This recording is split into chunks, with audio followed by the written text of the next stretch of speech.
Going into Season 5, I'm almost sure my main is going to be Zarya. Zarya is a great hero outside of the meta, but she's also very scalable. Now, she is very easy to do very bad with, but she's also very easy to do very good with. If you know how to use Zarya, you can do very, very well. Some of the top players in the world play Zarya a lot.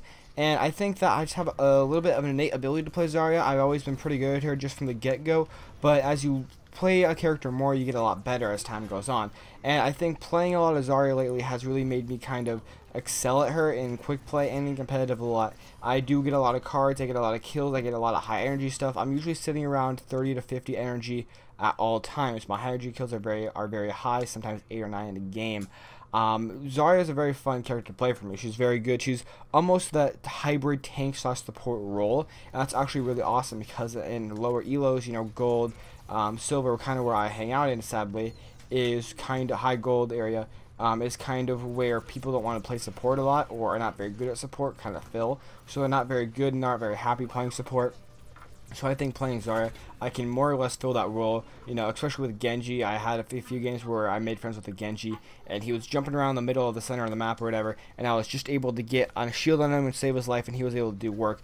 Stuff like that's really awesome, and it works very well, and I really like when that stuff happens. Zarya's a lot of fun to play, and she's actually very hard to play. She's very unforgiving at times. If you just kind of spam barriers, you do not do very well with her, which is something that I do have a problem with. Every once in a while I'll put up a barrier and I'll just read the situation wrong, and that sucks because then you don't have a barrier for 10 seconds, and that's where your damage comes from, more or less. That is your entire kit. If you don't have one barrier down, or if you have one barrier down and you really need it, half your kit is gone and you're already at a disadvantage.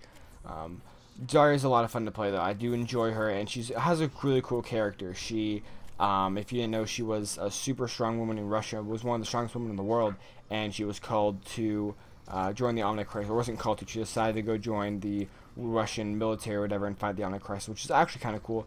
But no, she's actually really fun, and it always feels awesome when you get that 100 energy and you start just messing with people. So back in Season 1, my name was actually Genji, and I enjoyed playing Genji, but honestly, it was just one of those things where I don't really have enough skill to play him, and I could have done better, I think. But Genji was a lot of fun to play, and he was a lot more powerful back in Season 1. But I think that as time went on, there's better roles to play than DPS. In Season 2, I played a lot of D.va, which was when D.va was really strong. I played some more tank roles, and I played a little of Winston too. In Season 3, I played a lot of Winston. I played a little bit of Soldier, played some McCree, some Pharah, some DPS types that were very powerful at the time. And in Season 4, this last season, I played a lot of Tracer. Tracer was a lot of fun, and she actually hasn't been touched by a patch this entire game span so far. It's for 1 year. She hasn't been touched by a patch, which is actually pretty impressive. She's very well-rounded, she's very fun to play, and she's very easy to dissect where you went wrong, you know.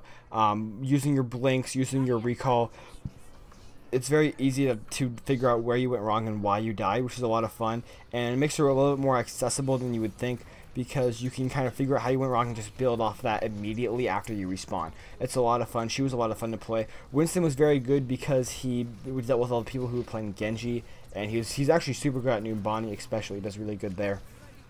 And Winston was a lot of fun because he didn't really require a whole lot of aim, and no one really wanted to play him, so he was always open. You always got who you wanted, and he almost always filled the tank. He always filled the tank role because no one really wanted to play tank. Everyone likes to play DPS, obviously.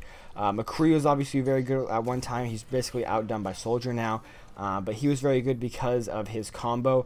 And up until Season 2, I think he had his combo. I played him a little bit in Season 1 when Genji was still super strong, but his flashbang combo, for anyone who had the game when it first came out, he had a flashbang family hammer combo that would literally destroy any tank, even Roadhog, if you did it correctly. And even if you didn't do it correctly, you can dash and do it again. It was absolutely crazy, and it killed every single tank of the game, and it won games, it won matches because it was so strong. He was very good, so is Pharah. Pharah's always been pretty good, because people don't know how to deal with her. And then even in Season 3, I played a little bit of Widowmaker because Widowmaker is really good. Obviously, I like playing Widowmaker too. She's one of the few characters I play that I play inside quick play too. In quick play, I play a lot of Tracer, a lot of Widow, a little bit of Hanzo, even though I don't play Hanzo that much anymore.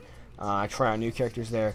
She's one of the few characters I play in both match settings, because I actually am pretty good at Widow. And the problem with her is that she can't really carry a team, or she can't really do a whole lot unless your team is already kind of ahead, or at least not it's lagging behind. So that was a lot of fun, Season 3, and it's a little bit of Season 2. But Season 5, I think I'm going to play mostly Zarya because she is just a blast to play. I have a lot of fun with her, and she is very, very fun and very, not hard carry, but she is very good at being able to bring a team together. The only problem is that the combo with her ult is a little bit lacking, which sucks if you don't have someone who can combo, but you know, usually there's a Pharah or there's a Hanzo for whatever reason. Even a Genji does okay. D.va definitely does well. I'm trying to think of anyone else, but those are the ones that come up to on top of my head. Those people all combo with her very well, and I think that those are going to be very popular choices, especially Pharah in Season 5 coming up. So that's going to be a lot of fun at playing Zarya in this upcoming season. With that, my name is Benzie. Hope you guys enjoyed this video. Go ahead and go down in the comments down below and tell me why you guys like this video, or why you dislike this video, and then while you're down there, go ahead and tell me what your main is going to be for Season 5. So with that, my name is Benzie. Hope you guys liked the video. Dislike, then go down in the comments down below and tell me why you like it. I'll see you guys in the next video.